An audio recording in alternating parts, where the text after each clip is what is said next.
విరాట్ కోహ్లీ లేకుండా T20 world కప్‌ను ఊహించలేం. Pak మాజీ pacer comments. T20 world cup భారత స్టార్ బ్యాట్స్‌మన్ విరాట్ కోహ్లీ స్థానంపై సందేహాలున్న విమర్శకులపై పాకిస్తాన్ మాజీ పేసర్ మహమ్మద్ ఇర్ఫాన్ స్పందించాడు. యూఎస్ఏ, వెస్టిండీస్‌లో ప్రారంభం కానున్న ఈ మెగా టోర్నీలో కోహ్లీని జట్టు నుంచి తప్పించాలని పుకార్లు షికారు చేస్తున్నాయి. ఈ భారీ టోర్నీకి కోహ్లీని జట్టులోకి తీసుకోవడంపై బీసీసీఐ సెలెక్టర్లు రెండోసారి ఆలోచించనున్నారని సమాచారం. వ్యక్తిగత కారణాలతో ఇటీవల ఇంగ్లాండ్తో ముగిసిన 5 మ్యాచ్ల టెస్టు సిరీస్‌కు దూరమైన కోహ్లీ చివరిసారిగా జనవరిలో ఆఫ్ఘనిస్తాన్‌తో స్వదేశంలో జరిగిన సిరీస్‌లో టీ20 మ్యాచ్ ఆడాడు.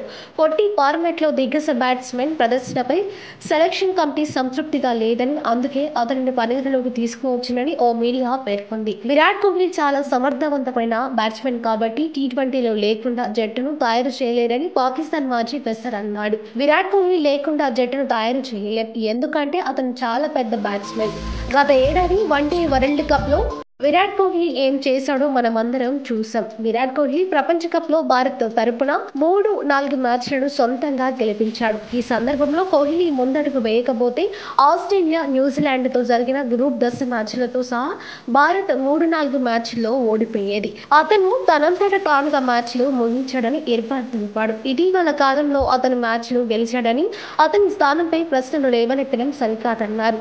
టీ20 వరల్డ్ కప్‌లో విరాట్ కోహ్లీ స్థానాన్ని ప్రశ్నించేవారు గల్లీ క్రికెట్‌కు చెందిన వారే.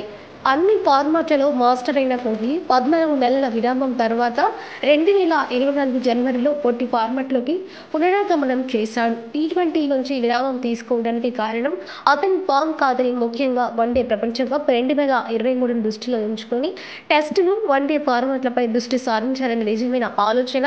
ఆఫ్ఘన్తో జరిగిన టీ20లో సత్తా చూపకపోవడంతో ఈ దిగ్గజ ఆటగాడి ప్రతిభపై సందేహాలు, ప్రశ్నలు మొదలయ్యాయి.